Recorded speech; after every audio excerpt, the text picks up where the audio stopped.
Well, that really, I hope that it answers it. Most embarrassing moment in school. Usually you block those things out. That's probably why I can't really think of anything. But, yeah. That's it. Let's see here. 4. Can you make videos of each weapon and explain how to use them, controlling recoil and others? That's not a bad idea. Since I'm done with map narrations, I guess that might be a side project to work on. But I do have many other side things I am trying to get done. I haven't had any time. But that's not a bad idea, so I might actually do that.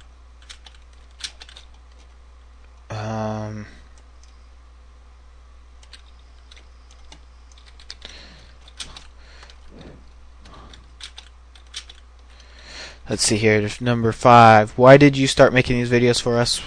Okay, I better answer this in the next game. So I'm just going to end this right here to keep the video short. Okay, here's the question again.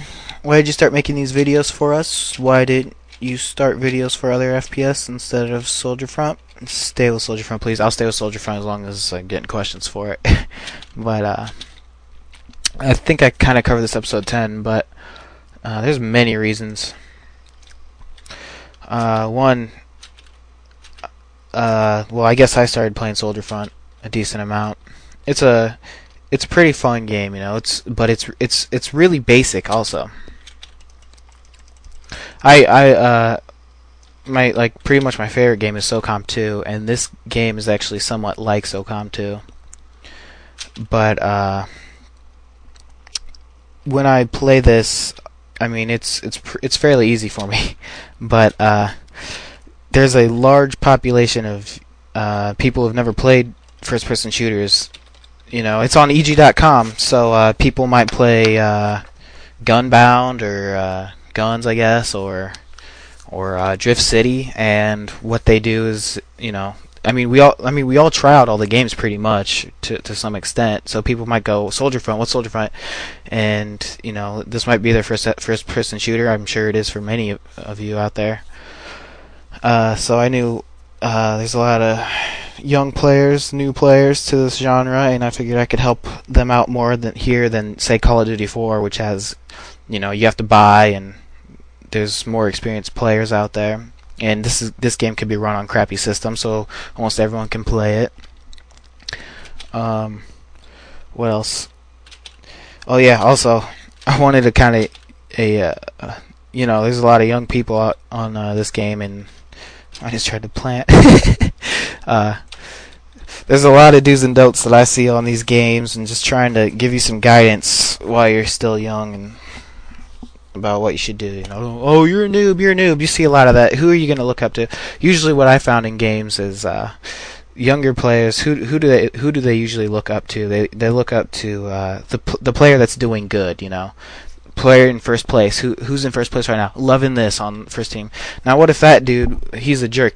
I mean, that happens quite a lot. People are good, but they're still jerks.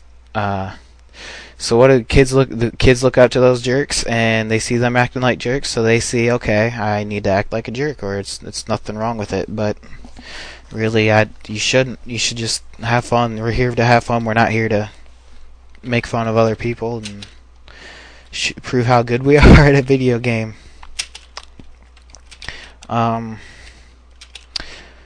Those are the main reasons, really. I mean, EG.com, a lot of new players to this genre. You know, this Soldier Front is free. Everyone can do it. It's very basic, so it's a great game. It's a great game to play, start on first-person shooters. It really is. Like, I mean, other games are really more. They're a lot more complicated, and this one it's a pretty good game. I mean, it has its flaws, of course, obviously, but it's pretty good for basics. Okay, P.S. You're a cool guy. I think I'm going to have a job making FPS games because you inspire me to. Oh, wow, that's great. That's fantastic. Also, should you make a DVD for this show in the future and call it Ask the Furry One Soldier Front Guide or call it Ask the Furry One? Lame title for a DVD. I guess so. I mean, heck, I'd like to send out a nationwide DVD and make some money off it. Heck yeah. But,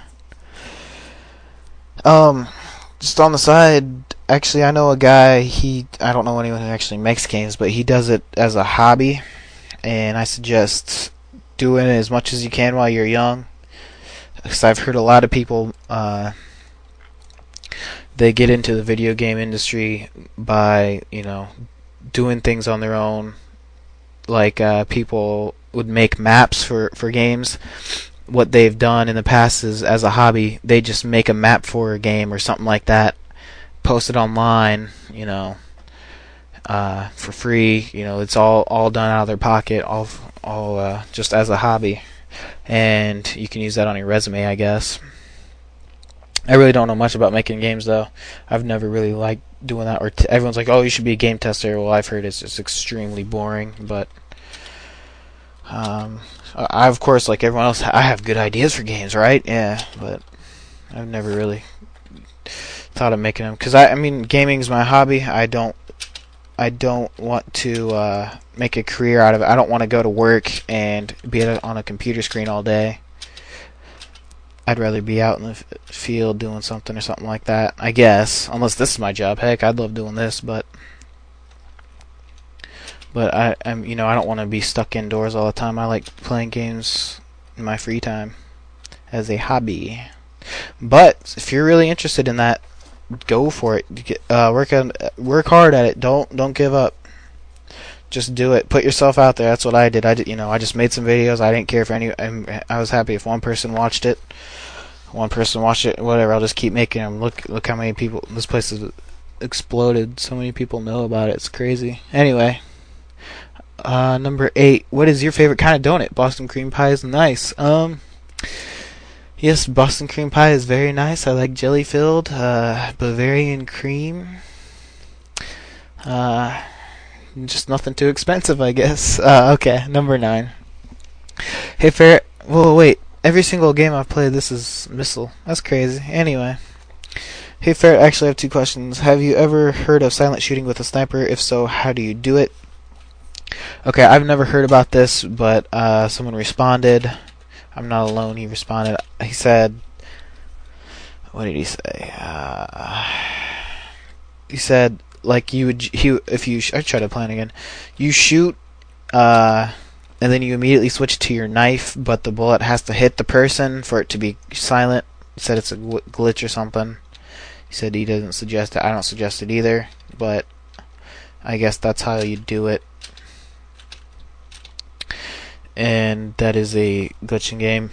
I just want to say this. What I find you shouldn't do in games, I should have said this when I was talking about nade jumping back in the day, but I didn't. What I find to be illegal in games and that you shouldn't do is stuff that the game developers did not intend for you to do. So the thing in question with nade jumping is I don't know if they intended us to be able to jump up on boxes from nades. If they did, then by all means it's legal. But if they didn't, then it's not. That's how I see it with every game, with everything. As for doing that, I'm pretty sure they did not intend for us to do that. So I wouldn't do that. But that's why glitching's illegal. I mean, you can do it, obviously, but they did not intend for you to jump in through that wall. Let's see here. I don't know if that's exactly how it works, but that's what he said about shooting and then using your knife to go away. I hate telling you that, but that's what he said. Don't spread the word. Don't spread the word. Let's see what else. Yeah, like some games. I just want to say this.